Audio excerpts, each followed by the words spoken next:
When it comes to TVs, Samsung has a pretty solid lineup to choose from. There's the new mini LED-powered Neo QLED range, its mainstream QLED lineup, the Terrace for outdoor patios, and who can forget the Sero, which flips from horizontal to vertical with the press of a button. But if I were to pick one, I'd go for the Frame. And here's why I think you should too. Hi, I'm MICHAELJOSH, your gadget matchmaker, helping you find the right device to match your needs.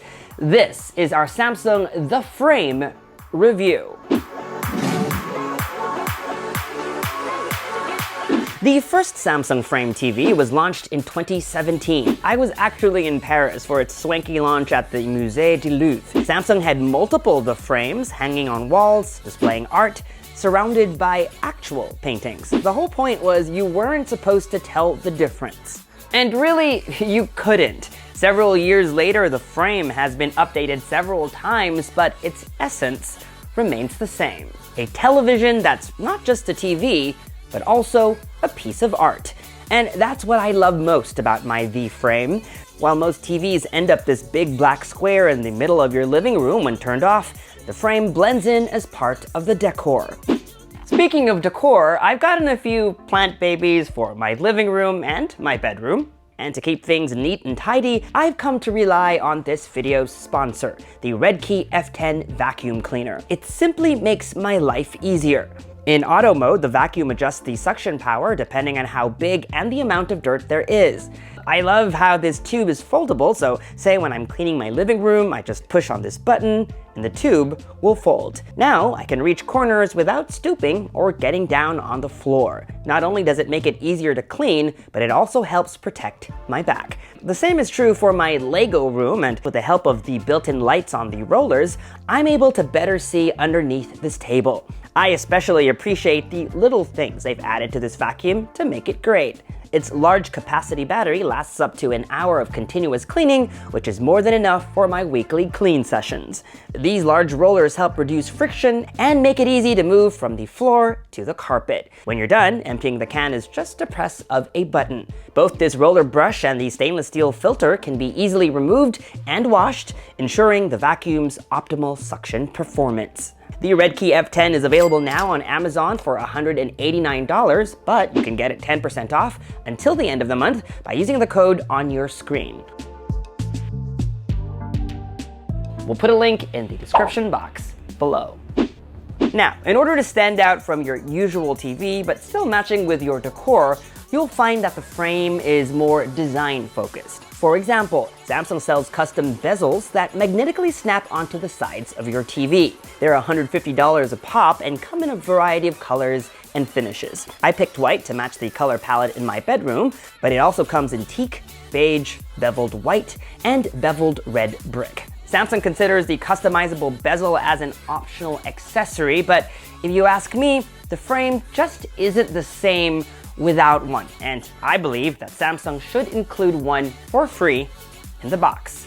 Speaking of the box, props to Samsung for its environment-friendly packaging. Apart from the not included custom bezel, you'll get everything else you need in the box, including the no-gap mounting kit, which allows the Frame to be installed flush against a wall. Another important distinction. By the way, if you're wondering, I hired a professional to install it for me. Mine's the 2020 model, by the way. The 2021 model is even thinner. Now, the Frame also ships with a pair of legs if you want to just place it on a TV stand, but in that case, why pay the premium for it? Samsung also sells the Studio Stand for $300 if you're going for the canvas on easel effect. Of course, an actual painting won't have any ugly cables hanging out from underneath it, so what if you needed to connect it to a gaming console, a cable box, or an internet switch? That's been thought out too, and where the Connect box comes in. Basically a separate box with all the ports. It attaches to the TV via this invisible connection cable. That way you can keep it hidden underneath your console table. Now, configuration may vary from region to region, but my Connect box has 4 HDMI ports, one with eARC support and another that supports HDMI 2.1, antenna in, optical in, Ethernet, and one USB-A port. Now, the guy who helped me mount my TV also offered to drill a hole into the wall and hide the cable completely. I'm considering doing that so that the TV just floats and there's really no telling that it's actually a TV. But now, let's talk about art. The feature is called Art Mode, and out of the box there is a limited selection of free art to choose from. Samsung also offers a $4.99 per month or $49.90 per year paid subscription, which gives you access to thousands of modern and classic art and photos. You can search by subject, medium, color, or artist, or peruse a curated selection. Or, for that matter, any photo of your choosing, just to make sure that the aspect ratio is 16:9 so that it fills the screen perfectly. To add your own photos, just use the Samsung SmartThings app. Once you've made your selection, you can also add a matte and customize its size and color. And you can also control how dim you want the screen to look while art mode is enabled. By default, because it's supposed to be displaying art mode isn't as bright as, say, when you're watching TV. It can also adjust its brightness depending on how bright or dark the surroundings. Other settings include being able to have the frame turn off automatically if no motion is detected in a room, or when you turn off all the lights at night. Okay, so we've established that the frame sets itself apart by being able to display art and blend in with your decor. But what about the tech side of things? Is it a good TV? Long story short, it's a great TV that will satisfy the needs of most users. The 4K resolution is good enough for content that's available in 2021, and similar to Samsung's most popular models, the frame also uses QLED technology, basically an LCD panel with light-emitting quantum dot diodes that promise a bright picture and vibrant colors. It's very similar in performance to Samsung's Q60 and Q70 series of QLED TVs. Gamers will be happy to note that on larger models, 55 inches and up, there's a 120Hz refresh rate support, AMD's FreeSync Premium Pro, and that One Connect box has one HDMI 2.1 port for connecting to your next-gen console of choice. Speaker quality is good too. I have mine in my bedroom and I have no complaints, but if you were to use it in the living room, I suggest connecting it to a soundbar for even better sound. One more thing, my remote looks like this because I have the 2020 model. The remote of the 2021, the frame has been redesigned so it doesn't rock on a table, has a USB-C port built onto its bottom for easy access recharging, and built-in solar panels on its back so that it can power up with the sun. The frame runs Tizen OS, not my favorite TV operating system, but it does the job, and most streaming services offer their apps for Tizen OS.